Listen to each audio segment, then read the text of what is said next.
Hello, good morning guys. कैसे हैं आप? जो आज चैप्टर हम डिस्कस करने वाले हैं वो है हमारा इशू ऑफ डिबेंचर्स, जो सिमिलर हमारा इशू ऑफ शेयर्स से रिलेटेड है। यानी कि अगर आपने इशू ऑफ शेयर्स अच्छे से कर लिया तो इशू ऑफ डिबेंचर्स आपका ऑलमोस्ट 80% है जो कवर कर लेगा। स्टार्ट करते हैं हमारा टॉपिक आज का, इशू ऑफ डिबेंचर्स। हमारे पास में इशू ऑफ डिबेंचर्स में सिमिलर हमने जो इशू ऑफ शेयर्स में एंट्रीज़ की थी, ऑलमोस्ट एंट्रीज़ हमारी सेम रहेगी। एंट्रीज़ में कोई चेंजेस नहीं होगा। जहाँ जहाँ चेंजेस आएगा मैं आपको साथ के साथ बता दूंगा कि चेंजेस कहाँ कहाँ आ रहा है, कौन सी एंट्री में क्या क्या चेंजेस आ रहा है। तो स्टार्टिंग में हम यहाँ पर देखते हैं। सबसे पहले जो हमारी फर्स्ट एंट्री होती थी हमारी on receipt of application money, या जब भी हमने कोई शेयर इशू करने होते थे और जितनी सपोज़ करो एप्लीकेशन मनी हमें रिसीव्ड हो जाती थी तो उसके लिए हम एंट्री करते थे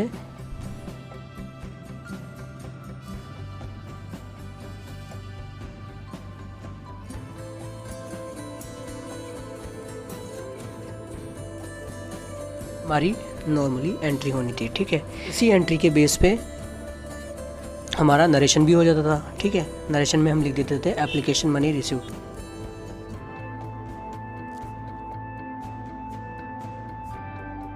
फर्स्ट एंट्री में हमारे पास में एप्लीकेशन मनी आती थी, उसी एप्लीकेशन मनी की हम एंट्री कर देते थे। नहीं मनी हमारे पास में रिसीव हुई है तो bank account debit to 12% debentures application account, ये हमारी फर्स्ट एंट्री हो जाती थी। ठीक है, अगर हम जाएंगे हमारी सेकंड एंट्री की तरफ तो सेकंड एंट्री में हम क्या करते थे कि जितनी भी हमारी एप्लीकेशन मनी आती थी तो उनको हम ट्रांसफर कर देते थे हमारे डिबेंचर अकाउंट में। जैसे हम शेयर कैपिटल में हम करते थे, शेयर कैपिटल अकाउंट में ट्रांसफर करते थे, है ना। इशू ऑफ शेयर्स में हम कहाँ पर ट्रांसफर करते थे? शेयर कैपिटल में। जितनी भी एप्लीकेशन आएगी उन सब एप्लीकेशन को हम ट्रांसफर करेंगे डिबेंचर्स परसेंटेज डिबेंचर्स अकाउंट में। तो सेम वही सिचुएशन है, वहाँ पर शेयर कैपिटल में ट्रांसफ़र कर देते थे तो यहाँ पर परसेंटेज डिबेंचर अकाउंट्स में हम ट्रांसफ़र करेंगे। ठीक है, तो इसके लिए हम क्या एंट्री करेंगे? इसके लिए जो हमारी एंट्री रहेगी वो रहेगी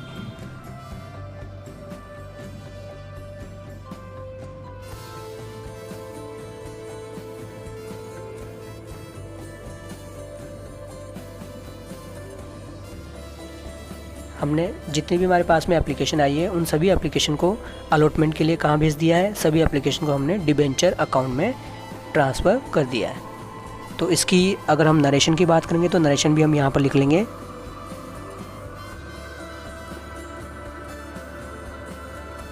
ये इसका हम नरेशन भी लिख लेंगे। तो गाइज़ आप लोगों को हर एप्लीकेशन यानी कि हर एंट्रीज़ के साथ में आपको नरेशन भी साथ के साथ में लिखते हुए आगे जाना है।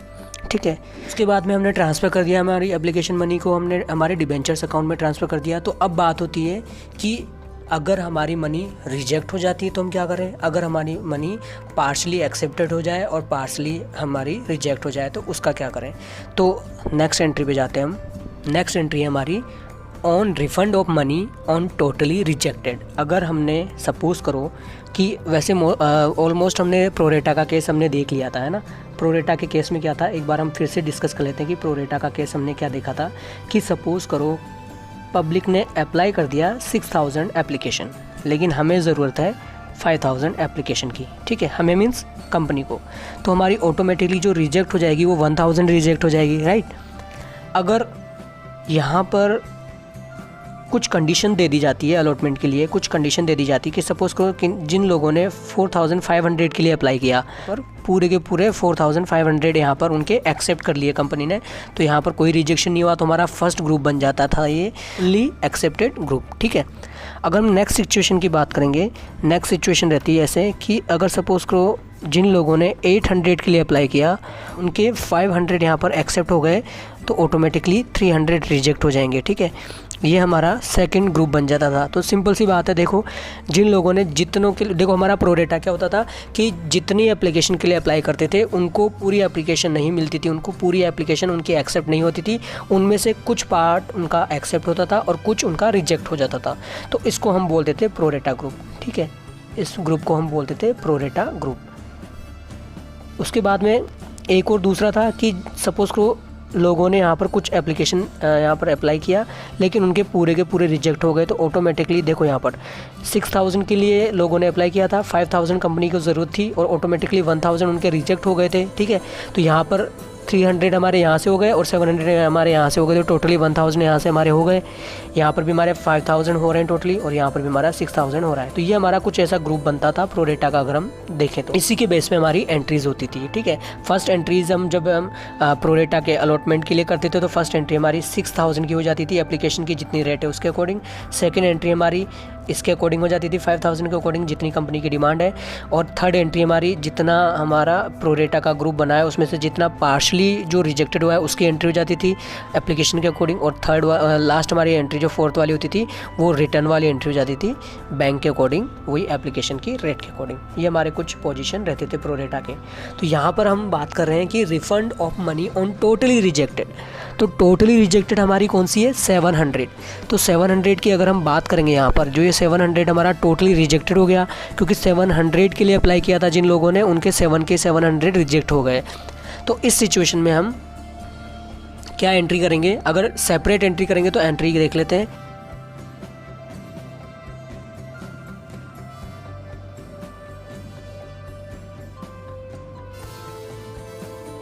तो सिंपल सी एंट्री हो जाती थी हमारी कि जितने भी एप्लीकेशन रिजेक्ट हुई है, जितने रिजेक्ट हुए हैं, पहले एप्लीकेशन हमारी बैंक के थ्रू आई थी तो वापस बैंक से इनको पेमेंट कर दूँ, जितना रिजेक्ट हुआ है उतना पूरा पूरा। तो यहाँ पर नरेशन भी हम लिख देते हैं।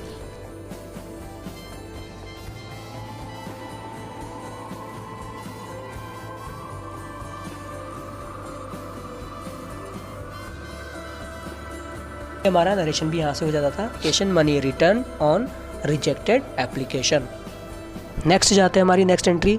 अब नेक्स्ट एंट्री में क्या होता है कि जिनको हमने अलॉट किया है, तो इन अलॉटेड में से भी हमारा हमने देखा था कि जिन लोगों ने 800 के लिए अप्लाई किया था उनके 500 ही एक्सेप्ट हुए थे, 300 उनके रिजेक्ट हो गए थे। तो कंपनी क्या करेगी? कंपनी को एडवांस पेमेंट मिल चुका है इन लोगों का, तो कंपनी इस सिचुएशन में एक एंट्री पास करेगी। हम बोल सकते हैं on the transfer of surplus application money on partially accepted application.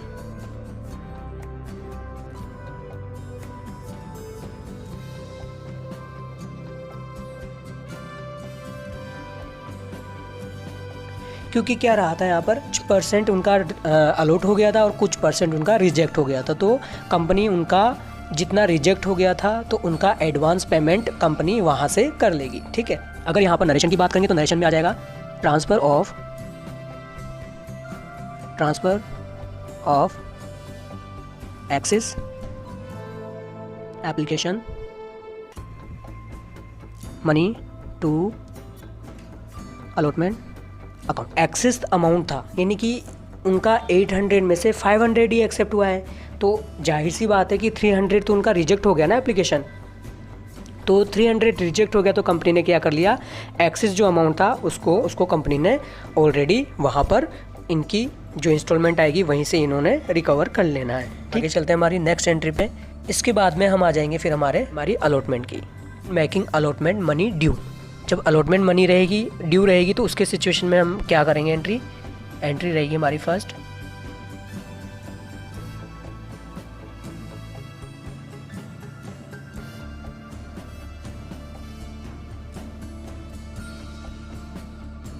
तो उसके ड्यू के केस में हमारी फर्स्ट एंट्री रहेगी ये। नेक्स्ट इसके नरेशन की बात करेंगे तो नरेशन में लिख देंगे अलॉटमेंट मनी ड्यू।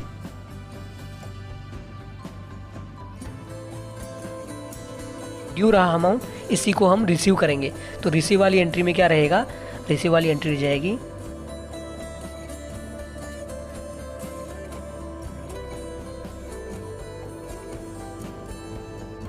और नरेशन की बात करेंगे तो नरेशन हो जाएगा अलॉटमेंट मनी रिसीव।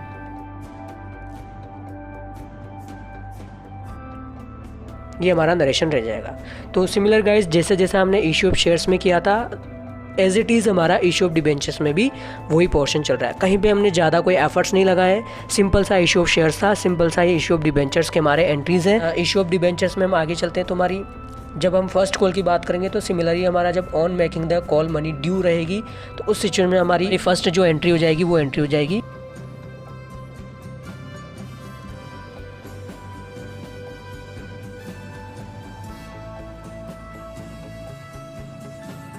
और इसका अगर नरेशन की बात करेंगे तो नरेशन हो जाएगा हमारा, ये हमारा फर्स्ट नरेशन हो जाएगा। ये हो जाएगी हमारी फर्स्ट कॉल ड्यू। अगर इसकी रिसीव की बात करेंगे में भी सिमिलर एंट्री हो जाएगी जैसा हमने ईशॉप शेयर्स में किया था।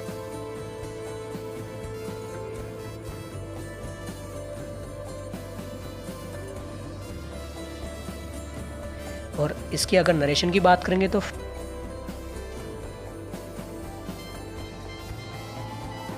ये हमारे एंट्रीज़ के पोर्शन थे। जैसा हमने ये सारी एंट्री ईशॉप शेयर्स में की है, रेगुलर सारी की सारी एंट्रीज़ हमारी नॉर्मल तरीके की ईशॉप डिबेंचर्स में भी रहेगी। जैसा फर्स्ट कॉल रहा है सेकंड कॉल भी वैसे रहेगा। हो सकता है बीच में एक एक या दो दो कुछ एंट्री अलग आ जाए, लेकिन एंट्री का सिचुएशन यही रहेगा और ये हमारी एंट्रीज़ रहेगी। गाइज़ अब आपको एक क्वेश्चन यहाँ पर शो हो रहा होगा, इस क्वेश्चन को आपको पढ़ लेना है। जैसे इस क्वेश्चन में यहाँ से आपको पढ़ना है कि Govin Limited issued 5,012% debentures of 100 each at par payable as follows. On application 20 rupees, allotment 20 rupees, first call 30 and final call 30 rupees. तो यहाँ पर देखो public applied for 6,000 debentures, applications for 4,500 debentures were accepted in full, application for 800 debentures were allotted, 500 debentures and application for 700 debentures were rejected. तो यहाँ लिखा हुआ है कि जिन लोगों ने देखो यहाँ पर प्रोरेटा का भी यहाँ पर इन्होंने कंडीशन दिया है एट पार में, और यहाँ पर बोला है money overpaid on application was utilise towards allotment. ठीक है, जो ओवरपेड मनी है वो कहाँ यूटिलाइज की गई है, अलॉटमेंट के टाइम पे, at the time of allotment. So similarly pass general entries assuming that all money due were duly received accept final call on 200 debentures. तो यहाँ पर फाइनल कॉल का भी इन्होंने कंडीशन दिया है, जो फाइनल कॉल पेड नहीं हुआ उनका भी उन्होंने कंडीशन दिया है। तो हम डायरेक्टली हमारे यहाँ पर हमारे सॉल्यूशन पे आ जाते हैं। तो गाइस हम हमारे सॉल्यूशन पे आ चुके हैं और यहाँ पर सॉल्यूशन के अकॉर्डिंग हम चेक करेंगे, यहाँ पर सॉल्यूशन के अकॉर्डिंग हम चेक करेंगे कि हमारी एंट्रीज़ कैसे कैसे यहाँ पर ट्रीट हुई है। ठीक है, क्वेश्चन के अकॉर्डिंग हम देखेंगे कि हमारा फर्स्ट क्वेश्चन था तो उसमें हमने पहले अलॉटमेंट का बनाया था। अलॉटमेंट का मैंने आपको एक ऊपर क्वेश्चन में बताया भी था कि अलॉटमेंट हमारा कैसे कैसे यहाँ पर कंप्लीट हुआ है। तो सपोज़ करो जैसे हमारा अलॉटमेंट बना था, इसी के अकॉर्डिंग हमारा एक क्वेश्चन है जिसमें दिया है कि 6,000 लोगों ने अप्लाई किया था, लेकिन ज़रूरत है कंपनी को 5,000 की, 1,000 रिजेक्ट हो जाएंगे यहाँ से ऑटोमेटिकली। 4,500 के लिए जिन्होंने अप्लाई किया उनका टोटल पूरा एक्सेप्ट हो गया, तो फर्स्ट हमारा फुल्ली एक्सेप्टेड ग्रुप बन गया। सेकंड था 800 के लिए जिन्होंने अप्लाई किया उनको केवल 500 मिला और 300 उनका रिजेक्ट हो गया, तो ये सेकंड ग्रुप बन जाएगा। थर्ड था हमारा जिन्होंने 700 के लिए अप्लाई किया था उनका कुछ भी यहाँ पर एक्सेप्ट नहीं हुआ, सारा का सारा रिजेक्ट हो गया, ये हमारा थर्ड ग्रुप बन जाएगा। तो हमारा प्रोरेटा जो ग्रुप रहेगा वो प्रोरेटा ग्रुप हमारा 800 वालों का रहेगा ये। तो हम एक बार वापस फिर से चले जाते हैं सॉल्यूशन पे। तो एक बार हमारा ये सिचुएशन रहता था जैसे हमने ईशॉप शेयर्स में किया था कि एक बार क्या होता है कि जितने भी लोग अप्लाई करते हैं तो एक बार के लिए हम उनको निराश नहीं करेंगे, सभी का सब पूरा का पूरा शेयर हम उनको एक्सेप्ट कर लेंगे। मीन्स 6,000 के लिए जिन्होंने अप्लाई किया है 6 का 6,000 हम एक्सेप्ट कर लेंगे, जितना एप्लीकेशन का रेट रहेगा उसी एप्लीकेशन के इंस्टॉलमेंट रेट पर हम उनको एक्सेप्ट कर लेंगे। तो यहाँ पर एक बार चेक कर लेते हैं हम कि जिन्होंने 6,000 के लिए अप्लाई किया है तो हमने पूरा यहाँ पर उनका एक्सेप्ट कर लिया है।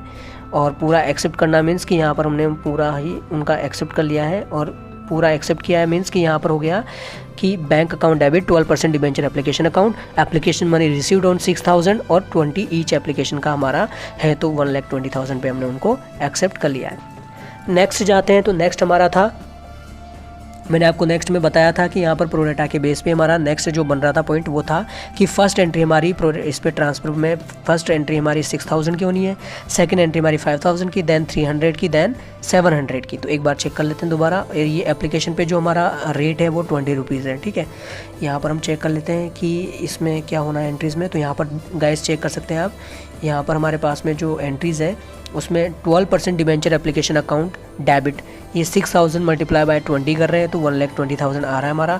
सेकंड एंट्री हमारी 5,000 के अकॉर्डिंग थी, तो 12% debenture account, 12% debenture account 5,000 multiply 20 करा तो हमने 1 लाख आ जाएगा। थर्ड एंट्री हमारी 300 के अकॉर्डिंग थी, 12% debenture allotment account, 300 multiply by 20 किया हमने तो 6,000 आ रहा है। और फोर्थ एंट्री हमारी 700 के अकॉर्डिंग थी, 700 के अकॉर्डिंग हमने 20 से मल्टीप्लाई किया तो 14,000 यहाँ से हमारा आ जाएगा। ये हमारी कुछ एंट्रीज़ के सिस्टम थे, और ये एंट्रीज़ तो आपने याद किया है, हमने बताया था आपको पहले भी कि हमारा पार्शली होता है तो क्या करते हैं, पार्शली अगर फुली रिजेक्टेड हो जाता है तो हमने क्या करना है, ये हमने एंट्रीज़ के थ्रू आपको बताया हुआ है। नेक्स्ट आगे चलेंगे हम, तो नेक्स्ट चलेंगे तो इसमें आगे दिया हुआ है 12% debenture allotment account debit to 12% debentures account. I hope guys आपने एंट्रीज़ का प्रैक्टिस किया होगा, तो इस वजह से आपको एंट्रीज़ तो आती होगी अच्छे से। तो यहाँ से हम 12% debenture allotment account debit to 12% debenture account में करेंगे। तो वही एक बार हमने जब बताया था आप लोगों की, यहाँ पर अगर 6000 जितना, एक बार तो देखो हमने निराश नहीं किया उनको, लेकिन यहाँ तक उन लोगों का काम खत्म हो चुका है। अब जितनी भी एंट्रीज़ हम पास करेंगे वो 5000 के अकॉर्डिंग करेंगे, क्योंकि कंपनी को डिमांड है जो 5000 की ही है। ठीक है, इस बात को आपको ध्यान से रखना है, इस बात को आपको अच्छे से आपको इसको माइंड में सेट करके रखना है। ठीक है, तो आगे जब हमारी एंट्री होगी 12% debenture allotment account debit to 12% debenture account, तो इस अकॉर्डिंग हमारी 5000 मल्टीप्लाइड बाय 20 कर देंगे हम, क्योंकि 20 हमारा अलॉटमेंट पे भी प्राइस है, तो 1 लाख आ जाएगा। देन आगे इसकी अगर रिसीव की बात करेंगे तो bank account debit to 12% debenture allotment account.